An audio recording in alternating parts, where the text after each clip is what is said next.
Assalamu alaikum and a very good morning to all of you. I would like to welcome all the participants, partners, and our in-person and online audience to this event, which focuses on a critical interface, youth and climate change. In recent years, we have witnessed increasing youth voices integrated into climate change dialogue globally. After all, the youth of today will be the leaders of tomorrow.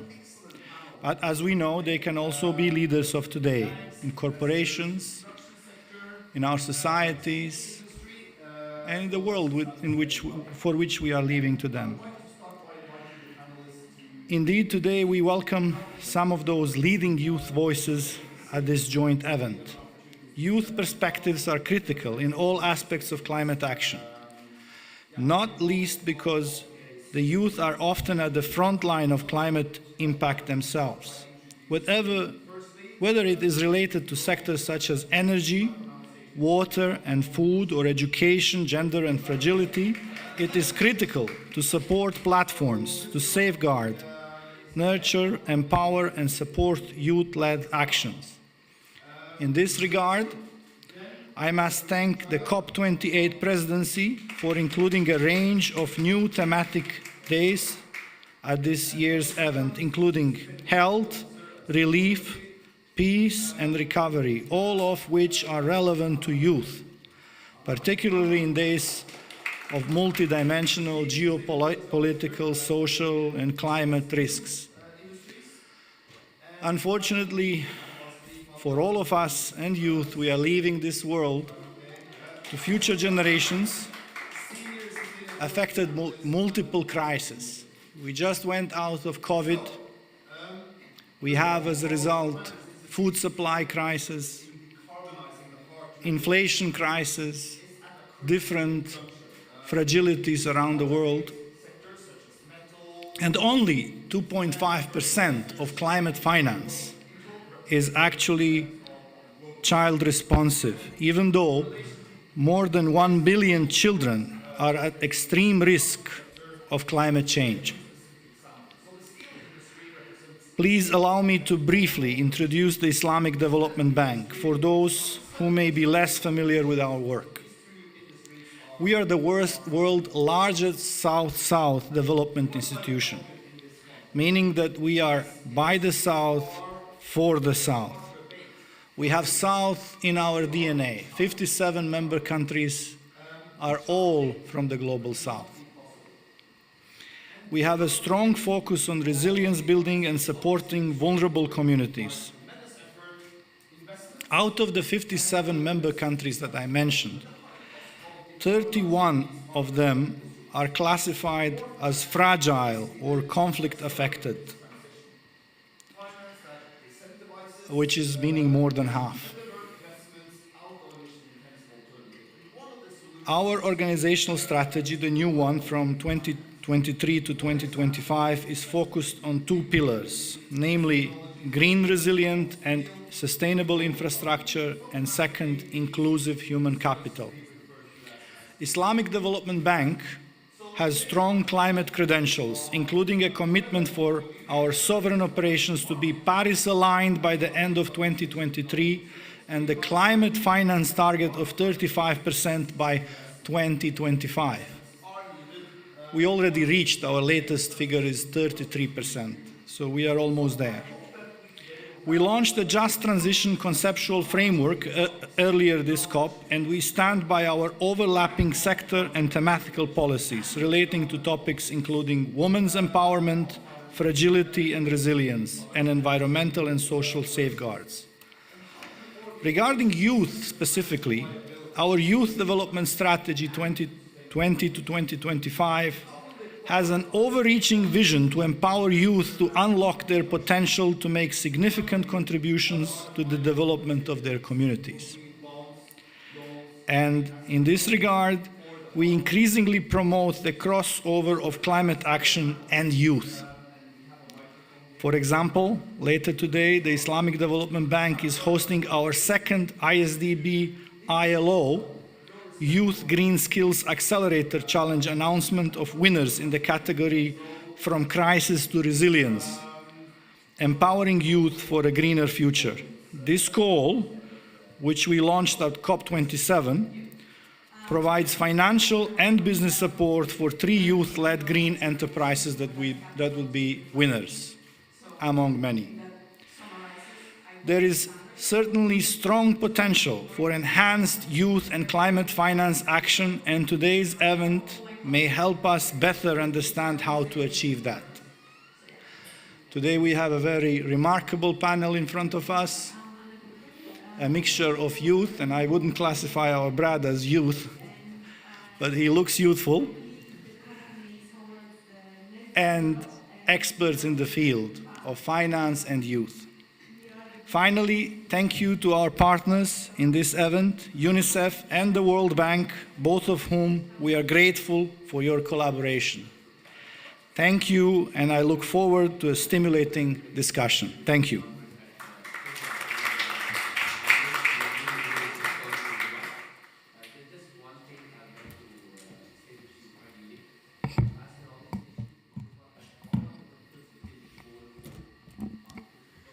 Hello and Assalamu alaikum everyone.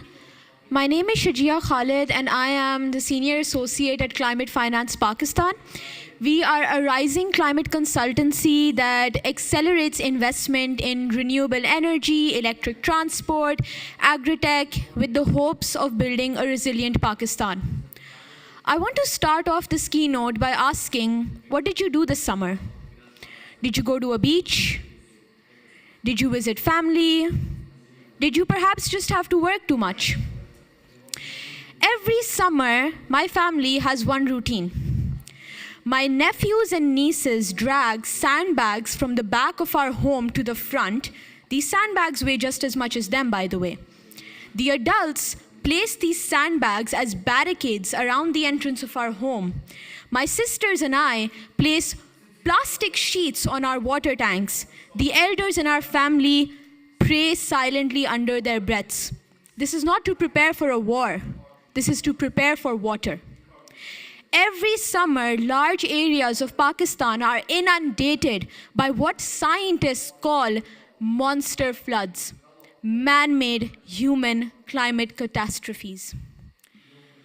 And last year alone, these floods caused 30 million Pakistanis to be affected, caused $40 billion in direct damages to our infrastructure, and even today have left 18 million Pakistanis in need of emergency food aid. Ladies and gentlemen, that is the size of Netherlands' entire population. So I can stand here in front of our esteemed guests and I can speak in technical terms like credits and finance, but I never want you to forget what is truly at stake. Young people like me growing up absolutely terrified of the future. Having told you what's at stake, a question that we in the global south anticipate is, why should we care? You should care because the impact of climate change on young people will create the largest demographic pressures the global north will ever see. It is estimated that by 2050, the world will see 1.2 billion climate migrants. No matter how high a wall you build, no matter how deep a trench you dig, these migrants will find their way to the global north, exacerbating infrastructural pressures in your countries. 1.2 billion migrants by 2050 is not a number to be taken lightly, but it is a demand your governments will have to accommodate in the near future, unless you act now. Having told you why the impact of climate change on young people matters, the next question we anticipate is, what can we do about it? From a finance angle, the solutions are simple and threefold. Firstly, the size of the climate finance pie needs to radically increase from current pledges. Ladies and gentlemen, the world celebrated the $3.5 billion pledged in the initial days of COP28. Sounds great. But compare this to the $100 billion annual commitment made in the Paris Agreement of COP21, and you will understand why global faith in climate diplomacy is waning. Of the total public and private climate finance mobilized of $632 billion in 2019 to 2020, only $20 billion accounted for grants to the poorest countries. Compare this to the record $7 trillion in fossil fuel subsidies given last year alone, and you will understand why the notion of human rationality is a myth. Secondly, concessional finance cannot only be given for mitigation. 70% of global concessional climate finance is being directed towards reducing emissions. And while that is essential, we cannot forget that much of the damage has already been done. Ladies and gentlemen, even if we reach net zero today, Pakistan will still see annual flooding that damages the futures of young people like me. Even if we reach net zero today, it is estimated that each degree rise in temperature accounts for 6 to 7% reduction in agricultural yields. Even if we reach net zero today, it is estimated that global climate catastrophes will disrupt education and damage human capital in the global south in an unrecoverable manner. And ladies and gentlemen, we are not going to reach net zero today, not by a miracle. We need to understand that adaptation finance should be prioritized for countries in the global south. We need finance for adaptation like flood-resilient infrastructure, sustainable agri-tech, and internet facilities for online learning during floods, all of which are things that Climate Finance Pakistan invests in. Thirdly, institutions must invest in building the global south's capacity to create and manage sustainable projects on our own, rather than supervision of climate projects with direction from the global north. Why do I say this? It is because climate change is a global problem, but the solutions need to be localized. These are solutions that no matter how well-intentioned a professional is from the global north, they will not be able to grasp and implement these in the global south context. Institutions must understand that solutions to climate change for the global south must come from the native people of the global south. And institutions must invest in capacity building and have faith that local communities will use that capacity for good. In the face of looming crisis, we can't afford the luxury of delayed action. We cannot afford to make promises that echo hollow in the face of urgent need. Ladies and gentlemen, our responsibility, it transcends borders, it transcends economics, and it is a commitment to the future of humanity itself. When I go back to Pakistan this year, I'd like to spend my next summer chilling at a beach somewhere. I don't want to be dragging sandbags, trying to fortify my home against waters that just keep rising. All of you today help make people like me want to see a future for the world. Help us. Thank you.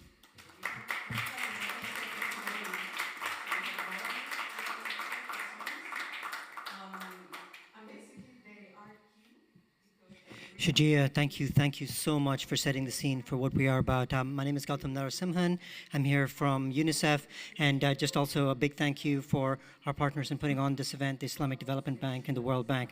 But moreover, the huge thanks and the appreciation really should come to Shajia, to Nicole, to Kaloina for being and explaining what climate change is about. Because when we speak about climate change, we have this tendency to abstract it into ppm of CO2 in the air. But what it is about children.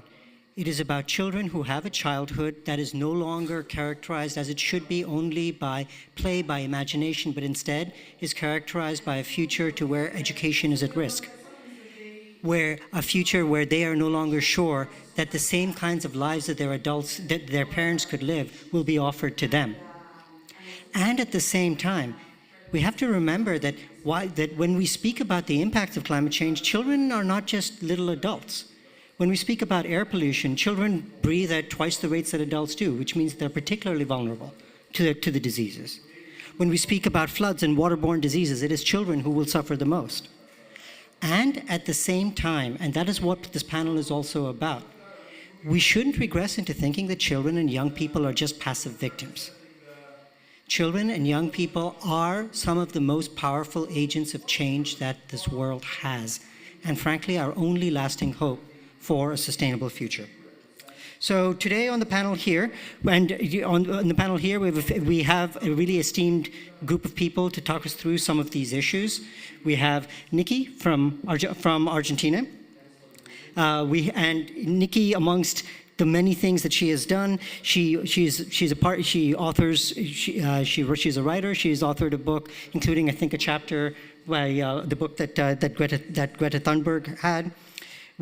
She's also extremely active in the fight about climate change, and particularly the area about communicating what climate change means to young people. So we'll hear more about that. We have Kelowna from Madagascar, who has been managing a blended finance program at her age, which is incredibly amazing, which focuses on developing innovative financing tools, and she oversees a team of nearly a dozen people managing a program that supports high-impact environmental initiatives in Madagascar. And from the World Bank, of course, we have Louise, who is the Global Director of Education. So just to prime this, and some of this Shajia and Mr. Bukovic also introduced, we live in a world where we know that not only is climate finance grossly underrepresented to the needs of what people in the Global South need, but moreover, only a tiny fraction of that is explicitly targeted, less than 3%, to the particular needs that young people have, because they're not the same as adults. And we also know, as we also heard from Mr. Bukovic and Shajia, that we kind of know some of the elements of what needs to be there for climate finance. We know it has to be large and at scale and transparent. We know it has to be linked in with the amazing things that governments are already doing and compatible with national development plans. But really still, there's so much that we have to do, and that depends on local solutions and how we can have local solutions that feed into this broader architecture. So just to kick things off, perhaps we could start with you, Nikki. I understand that you're working on a project that's called the School of Environmental Education. So can you tell us a little bit about this new initiative and share your perspective as to why it's important that particularly we prioritize education? Because sometimes that gets left out when we're talking about this global response to climate change. So Nikki? Sure. Hi, everyone. Can you hear me? Yeah. I'm Nikki. I'm from Argentina. Maybe you know Argentina because of Messi, Maradona, because we won the World Cup, but also now we have a climate denier president that he won a few weeks ago, and he's going to start office in 2 days, I think. So that's the context of Argentina. And also we have a big economic crisis since I have memory. And the climate crisis is a really important issue for us because at the same time of having to mitigate and adapt to the climate crisis, we have to pay an enormous external debt that we have. So climate finance is essential for us in order to be able to really create the infrastructure to face the consequences of the climate crisis, that we know that even if some people think that is something that is going to have an impact in the future, we know that it's happening now. To give you an example, in Buenos Aires, where I live, we had 9 heat waves during the last summer, and we know it's going to happen again because it's already happening in Rio de Janeiro. We're really near to Buenos Aires. And it's not the same to face a heat wave if you live in a house with air conditioner or if you have a pool, that if you live in a slum where you don't have access to energy or even to the access of housing. So that's the reality of a lot of countries, and Argentina is in this situation also of having a big economic crisis, and that's why climate finance plays an important role. And related with climate education, 4 months ago, I would say, maybe even 3 months ago, it was not a controversial thing to speak about climate in Argentina. Like, we didn't have a lot of people who denied the climate. Maybe a lot of people who think the climate should not be a priority for Argentina because we have this economic crisis, so they think it's something that it has nothing in common. But for example, 3% of our PBI, in English is, well, doesn't matter. Our economy is now impacted by a drought that is directly caused by the climate crisis, so it's not something that we can see as something separately.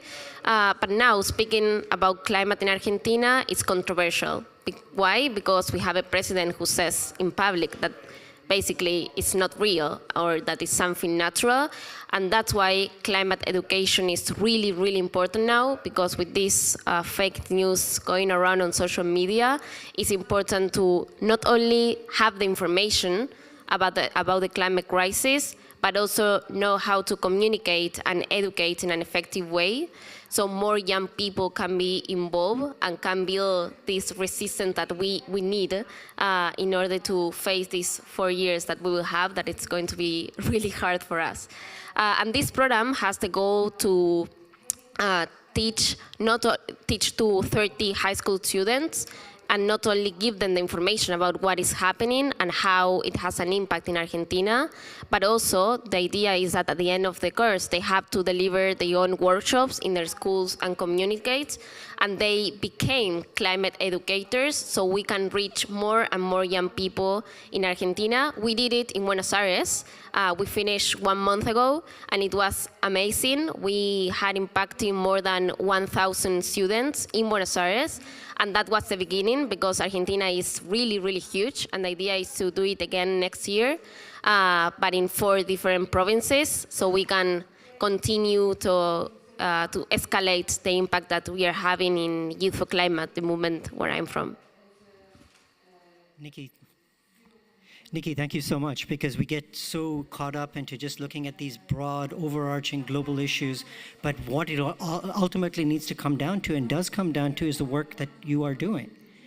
And taking a step back now to the broader global issue, for Luis, the World Bank is both the largest funder of education programs in the world, as well as potentially the largest funder of climate programs in the world.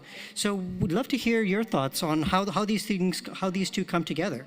So as a global director for education at the World Bank, can you share some of the thinking as to how the World Bank is thinking through the role of education overall in the broader climate change adaptation and mitigation efforts, and the type of work that you are doing that helps realize that vision? Thank you very much. It's great to be here. It's humbling to follow Nikki after, with all of her energy and clarity as to sort of, where we need to go.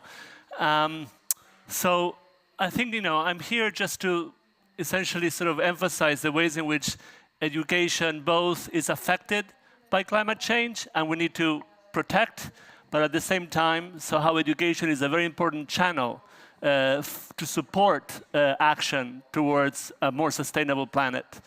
And so in that sense, there is a bi-directional relationship that we need to keep front and center. And so, we've seen, for example, how recent weather effects, weather shocks like Nikki was just describing, have a huge impact on schools.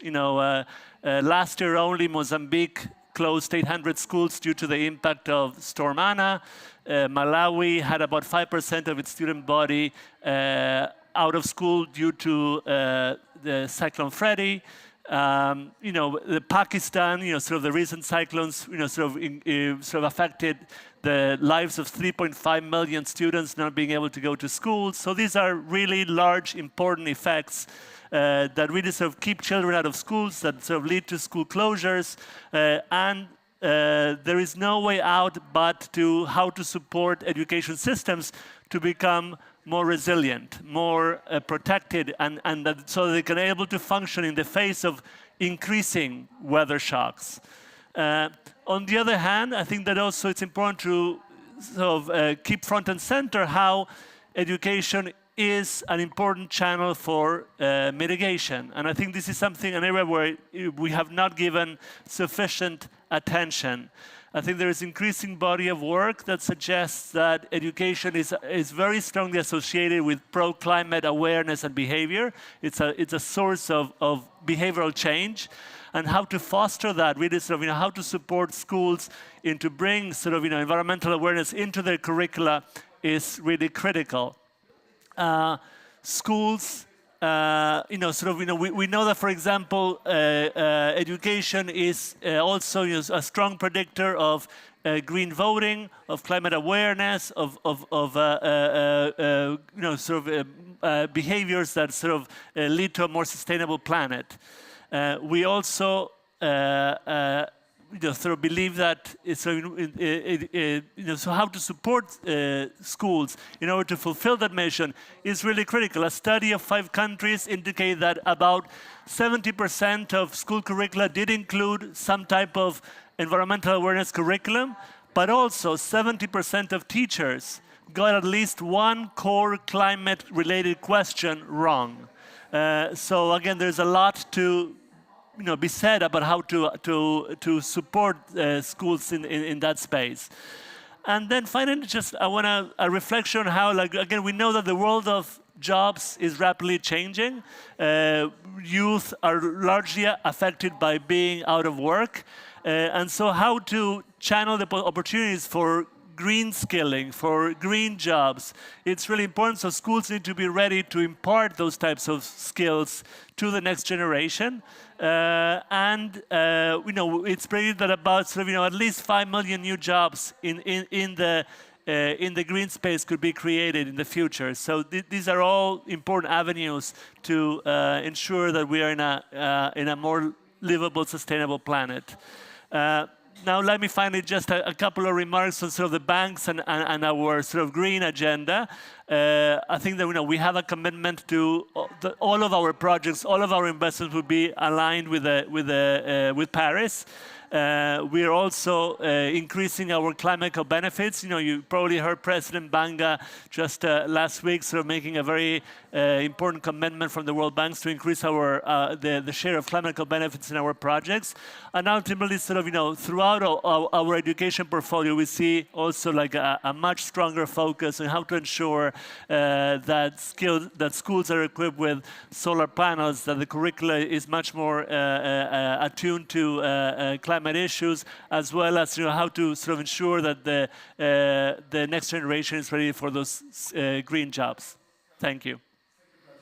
Luis, thank you very much. And this is such a great discussion because we can starting to see how the work that Nikki does on the ground has to tie in to the overall global arching framework, which, like it or not, makes such a big difference on the ability of these programs to get off the ground.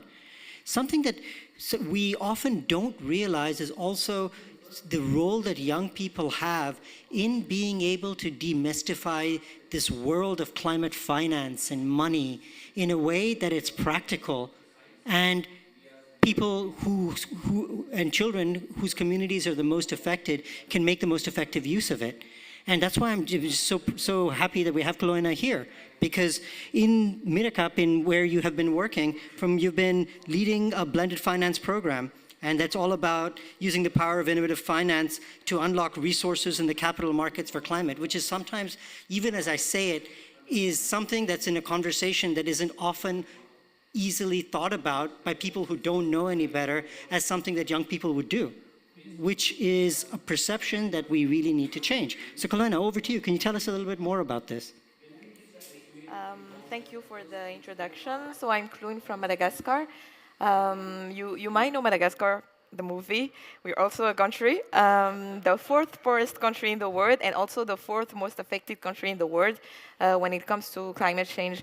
So I am managing a program, a blended finance program that is aiming at supporting and financing SMEs and startups with positive impact on biodiversity conservation and local communities development and adaptation to climate change. So it's more of adaptation impact thesis because actually, as Shachia said, things are already happening and we have more of an adaptation impact thesis.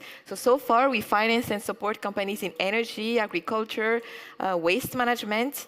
And my message here today is the support for locally led initiatives. We've already talked about that earlier, but it's really important that the money flows where it's needed the most and that it's managed by locally led initiatives. Another message that I also have is that we need to take greater risk because during those past few days, I've heard a lot of TFIs, a lot of MDBs that wants to be involved, that are already involved in blended finance, that wants to be involved, that is talking trillions and billions of dollars. But when we raise our fund and when we really come to those persons, nobody's willing to take the first risk in the fund. And everybody's like, can you look for the first loss first, and then we will come after that? So I think we need to take greater risk. We need to be involved. We need to take the first step. So that is also one message. And the last thing is everybody needs to be involved, and the youth's voice needs to be heard. Because when we talk about finance, it's, as you said, it's a big man's word, and we need more young people to be involved because we need innovative solutions. So we, as young people, can bring that. The dynamism, the optimism of young people are really needed in this climate finance word for me. And maybe my last recommendation is about aggregators, because of the scale of the project on the field are not trillions and billions of dollars. So those DFIs and MDBs need some aggregators, intermediaries, and that is how we try to position ourselves to be the ones that is translating the voice of the really small SMEs, the really small scale farmers, the really small startups, to those big donors, and the voice of those big donors to also those really small startups. Thank you. Kelowna, thank you very much. And it's work that yourself, that Shajia are doing, that really shows that when we speak about finance, much as we speak about money, it also has to be in a way that young people and communities can see themselves in.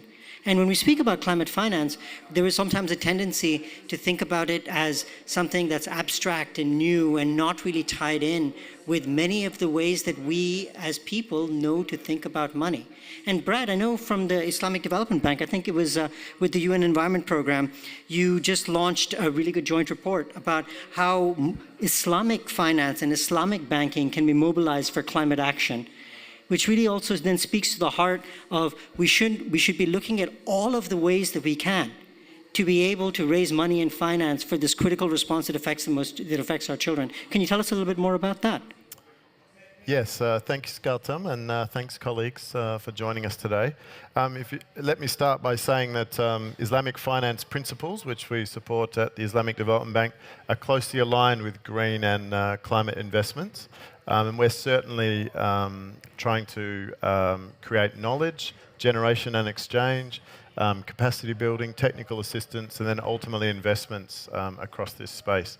So firstly, at the Islamic Development Bank, as mentioned by the colleague from the World Bank, we have climate finance targets of 35% by 2025. And we're also committed to have our sovereign operations Paris aligned by the end of this year, so only a couple of weeks away. I'd also like to say from our perspective, I think as Brother Amir said, we're the largest South-South development institution in the world. And so this actually means for us that we have more climate finance that goes to adaptation than to mitigation, which is not so common. But this does reflect our member country constituency. And another quite confronting statistic is that 31 of our 57 member countries, and we have some colleagues from Fragility and Resilience here today, but 31 of our 57 member countries are classified as fragile or conflict affected. So, you know, this is cases where the welfare of children and youth are obviously at the forefront. And then in terms of climate action, you know, how do you action climate action in these sorts of contexts? So coming back to your question, just in the last 2 months, actually, we've issued about 3 knowledge products. And you mentioned one. The first one is around Islamic banking for climate action. So we worked with UNEP-FI, Sabafi, and our Islamic Development Bank Institute. And the idea here, this was focused in the MENA region as a starting point. But the focus here was to understand how we can better support banks to develop frameworks and then ultimately products which can then mobilize financing domestically or potentially internationally. And of course, ultimately, we hope that this can benefit youth and children, although, you know, it's a little bit more upstream. But the other 2 products have direct relevance, I think, for children and youth. Earlier this week, we launched with the UNDP and Islamic Development Bank Institute again, a report on takaful, which is Islamic insurance, and takaful specifically for climate resilience building.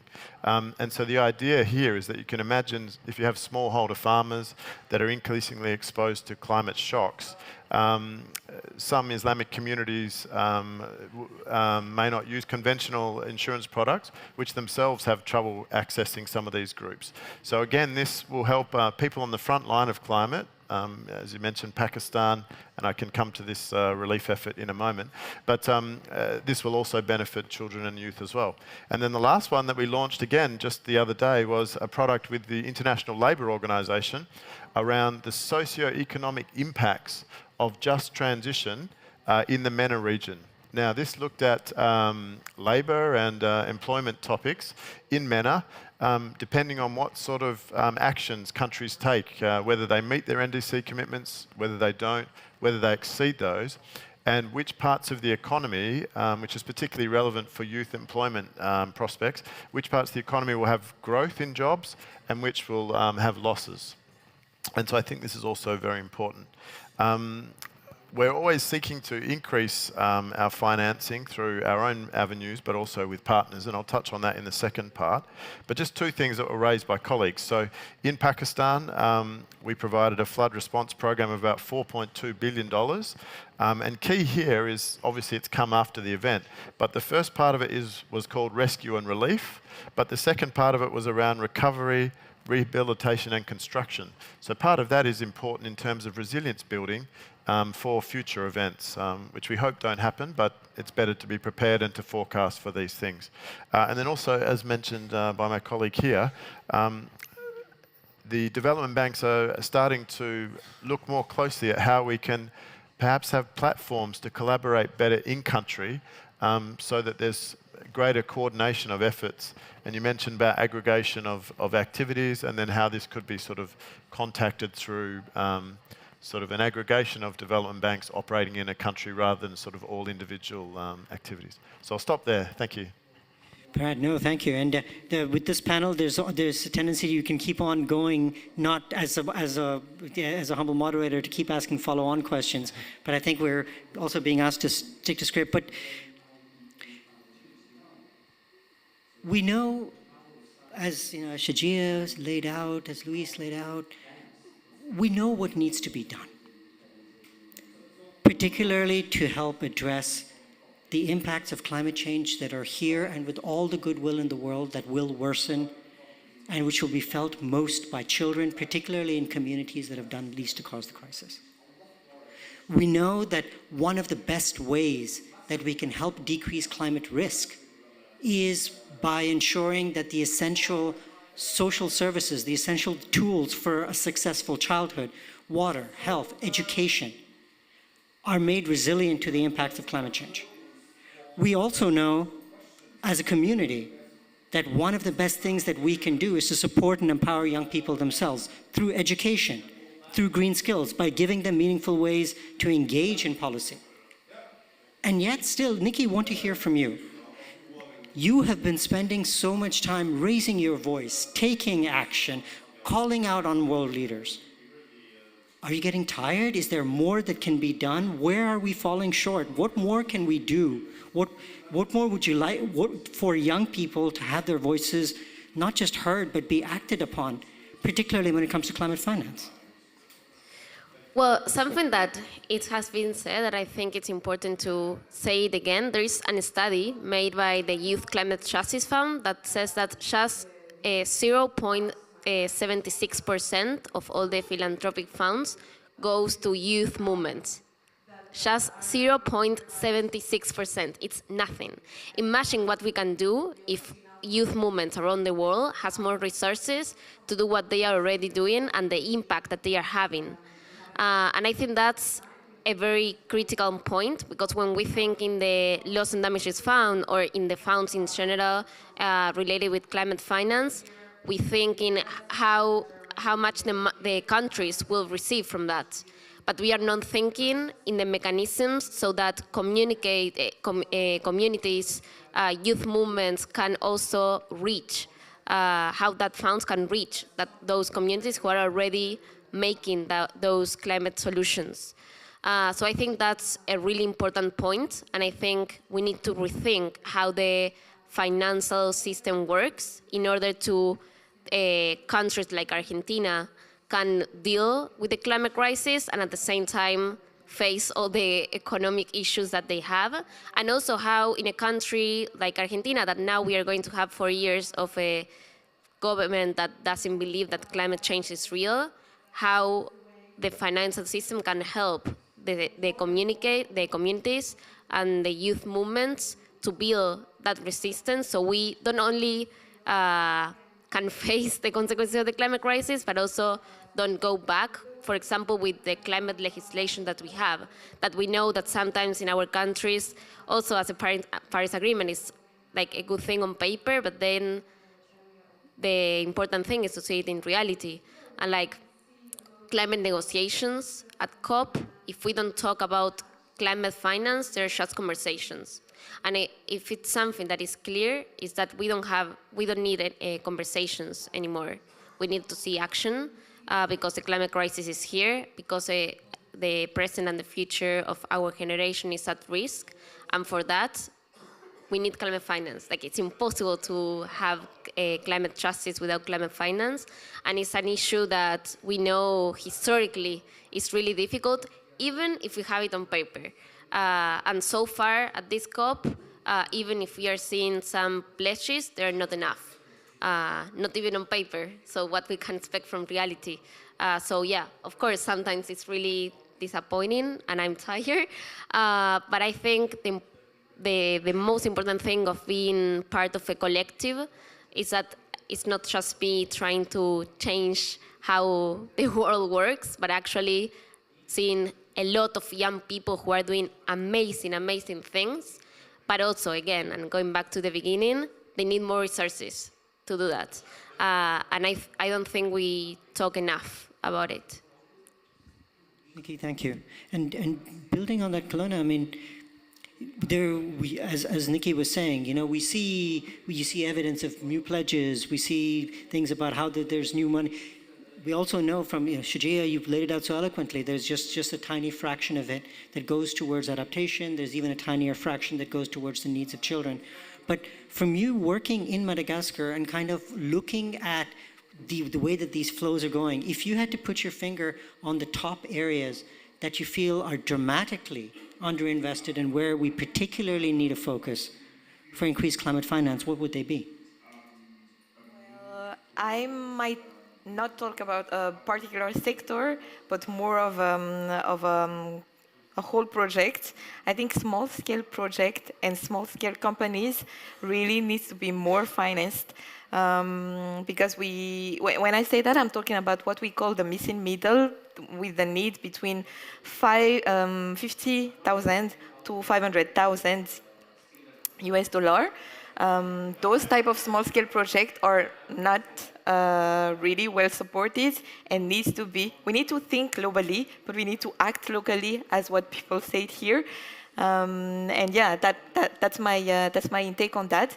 And for that, we kind of need to also reshape the climate finance mechanism, and because it's too complicated for those small companies. I know the importance of having datas. I know the importance of doing really strong monitoring and evaluation, but for me, we need to reshape all of this structure to be more adapted to the on-the-ground project, have a more bottom-up approach, see what they need and see what their capacity, and then reshape the financing structure based on that. So for me, small-scale companies and small-scale projects needs to be supported. Kelowna, thank you. And that's just a perfect segue into you, Luis. I mean, you mentioned, as you're starting off, of course, the World Bank has been at the vanguard of climate financing. And also the World Bank is also going through its evolution now of thinking of how to be an organization that's fit for purpose, given where we know the impacts of climate change are and the increased needs for being able to support communities to be able to deal with poverty and for climate action together. So building a little bit on what Nikki was saying and what Kelowna is saying, can you give us, of course, not all the answers are there yet, but your insights into where you think the financial system is changing and needs to change to be able to address these needs? Look, we are at COP28. That means that there were 27 COP meetings before, and this is the first year that we have an education day. And I think that it's an important message that investing in education is investing in climate change. As I said before, one of the largest predictors of pro-climate behaviors of having pro-climate voting, of pro-climate beliefs are very largely driven by education levels. And so in that sense, I think that we need to really put that front and center as education being an important force towards mitigation, and how to support teachers, how to support schools in being able to, again, to prepare the next generation for being much more active and aware. This is a very important channel for action. And this is why also from the World Bank's perspective, we are trying to, for example, put education very much as a key element within our climate change development reports. So it's why we're conducting new research, which will be launching a new report later next calendar year on looking at the ways in which green skilling, in which education can be really a core. A core part of the solutions towards being in a more livable, sustainable planet. Luis, thank you very much. And perhaps Bradley, turning to you to also, before we have a chance to hear from our audience, how can MDBs like the Islamic Development Bank strengthen collaboration with young people, so that we can mobilize climate finance, so we can hold governments accountable for their climate commitments, and critically to ensure that climate investments are child responsive and child friendly? Yes, thank you. Easy last question, huh? Very. So I'll cover a few different areas here. So firstly, as a bank internally, we have certain internal processes and safeguards in place. For example, we have what we call environmental and social safeguards, and our colleagues at the World Bank and others have this. So this ensures at first, at the very basic level, there's no harm as a starting point. I think this is an important base, but obviously we build from there with other capacities. We also have a Women and Youth division, which specifically looks at these topics, and that's in the same department as myself, which is in the Climate Change and Environment division. And so we try to work collaboratively with colleagues across those spaces and engaging and reaching out. And then for all the project investments that we undertake, we also have technical experts from a social perspective and also from an environmental perspective to ensure that the projects are, for example, gender or child or different indicators that we look at. And projects can have specific indicators, for example, how many youth were engaged in a project or something like this. So these are all technical embedding of elements, which I think is a good start. In terms of financing and some innovations around financing, and particularly addressing some of the issues that you discussed. Firstly, at a large scale, we've issued over, and I don't like to use numbers too much, I'll only use it for this one, but issued over $5 billion in what we call green and sustainability sukuk, which are the Islamic equivalent of green and sustainability bonds. And so this is a way where we can really support green and social projects, which obviously can include aspects related to youth, and which also brings in financing from the private sector, which is important beyond the public sector focus. But in zooming into some areas that we're supporting, one is a platform called Tadamon, which is a community and a platform which supports 57 countries and involves a crowdfunding model, but is open to civil society organisations. So people doing work locally can use the platform to connect with others and then ultimately get financing. So this is an example, and this is open to youth initiatives as well. We're also exploring what we call green Islamic microfinancing, which again takes the microfinancing concept, includes the Islamic component for communities that we work with, but also green as well. And we know that microfinance can strongly engage particularly women, but also youth. Then we also work in partnership with organisations such as UNICEF and also the World Bank. And as my Director General mentioned at the beginning, later today, and everybody's invited to attend, we have a prize-giving ceremony of 3 prizes on a International Labour Organisation ISDB initiative, which focuses on green SME activities, which are accelerating activities in the green space. So this is certainly focused on youth. And then I'd like to finish. I did speak to my colleague from the youth team and sort of said, what are areas that we would look forward on progress. So I'll just list these. One is to establish a dedicated youth engagement platform within MDBs to facilitate direct collaboration with young people. And that could serve as a channel for dialogue, idea exchange, and co-creation of climate initiatives. That's one.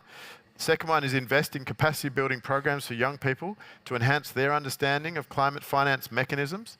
And I know you know well, but to spread that knowledge, sustainable development and climate friendly investments. And then they can contribute more actively in discussions and initiatives. Thirdly, and this touches on some of the points you raised, around supporting educational initiatives to raise awareness about climate change and sustainable practices among youth, including integrating climate education to school curricula and organising awareness campaigns to mobilise young people as advocates for climate action. And that also touches on some points from a colleague from the World Bank. And finally, for the Multilateral Development Banks to collaborate with governments to align climate commitments with broader national development plans and integrate into overarching policy frameworks which can enhance the sustainability and effectiveness of climate initiatives. So I was reading those, but I think it was important to communicate and sort of look forward for different ideas that we could focus on. Thank you. Thank you. Thank you, Brad. That was comprehensive. There's a big list to build on. The tendency with this sometimes is like if you have the mic, you tend to monopolize it. So from the audience, I mean, we have such a great panel here. Are there any questions that while we have them, we can take advantage? Please. I don't know if there's how the mics work. Oh, no, I think there's a mic. Oh, no, here.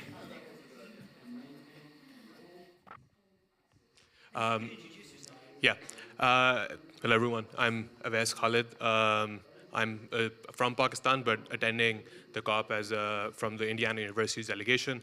I'd like to thank all the speakers, particularly everyone here from the youth, Shajia, Nikki, and Colina. Thank you so much for your insights. We've been talking a lot about how to make climate finance available. And one of the major things that we've accomplished at the COP so far is the establishment of the Loss and Damage Fund.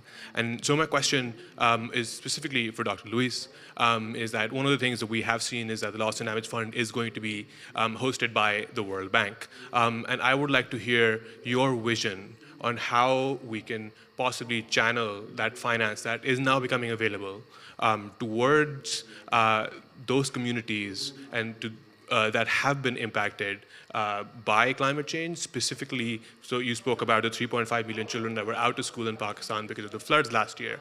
And so there's been a great loss in the sense of like the education that's been lost over the last year.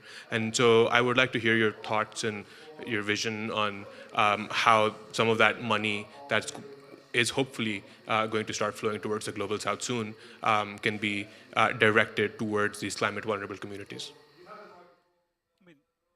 Absolutely, and Pakistan has suffered huge losses, tremendous losses, and as I mentioned before, for every month that schools are closed, we know that children have about a month of learning loss. So that's exactly the purpose of the Dimension Loss Fund, is to being able to respond to those needs and to be able to ensure that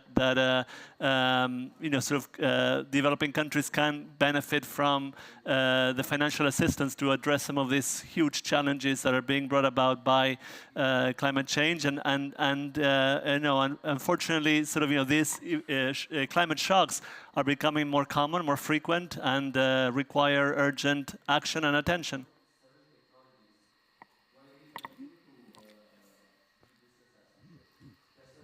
Thank you very much, Ibrahim SDB. I want just to really commend this partnership between UNICEF and the MDBs on how to position youth in this climate action.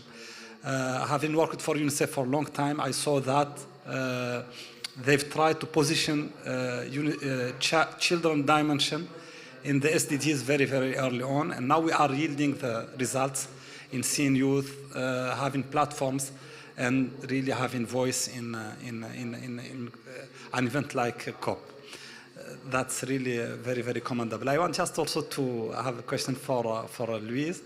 Yes, you told that education is critical and central for climate action. Is it education as usual, classical, or should we integrate also all these climate dimension in the curricula, everything? Thank you very much. So I'll be brief so I can give a chance to have our youth colleagues talk, because I think that it's we have this great opportunity to hear youth voices.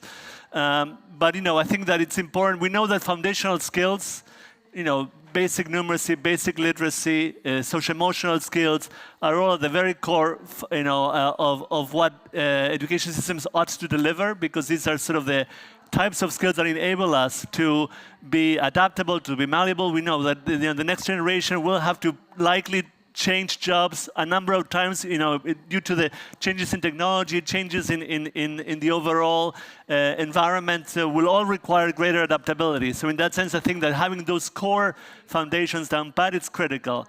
Now that said, as I also mentioned before, it's also important that education systems are vehicles to raise environmental awareness, and we know that they can do so, and they can do so well, because kids that are more have a greater number of years of schooling tend to have much more climate-friendly awareness, values, behaviors, and ultimately, so these are all important vehicles for promoting climate change mitigation.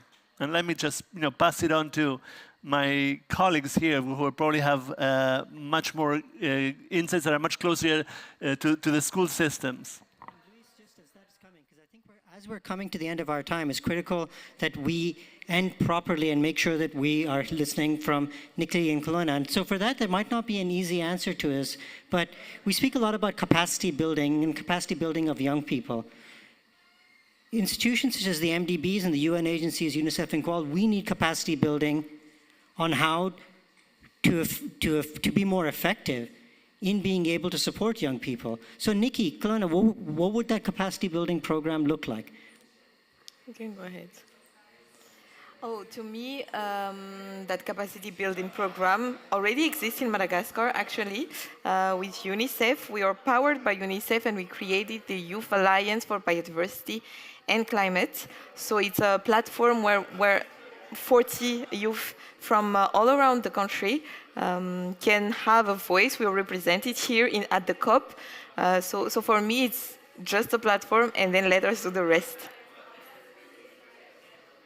For me, I think it works being at the table, and not only because sometimes what happens is that even if it seems like a good solution or a good idea, we are not included in the process of how that collaboration looks like. And I think the only way to really have an idea that can work and that can really support young people is having that young people also thinking what's the best way to do it. And yeah. There's so much more that we could go on with, but I think, unfortunately, we do have to end. So before we go, just huge thanks. Shajia, Nikki, Kelowna, Luis, Brad, thank you very, very much. And Dr. Amr, thank you very, very much for being part of this event. And onwards. And I think we'll do a group photo at the end.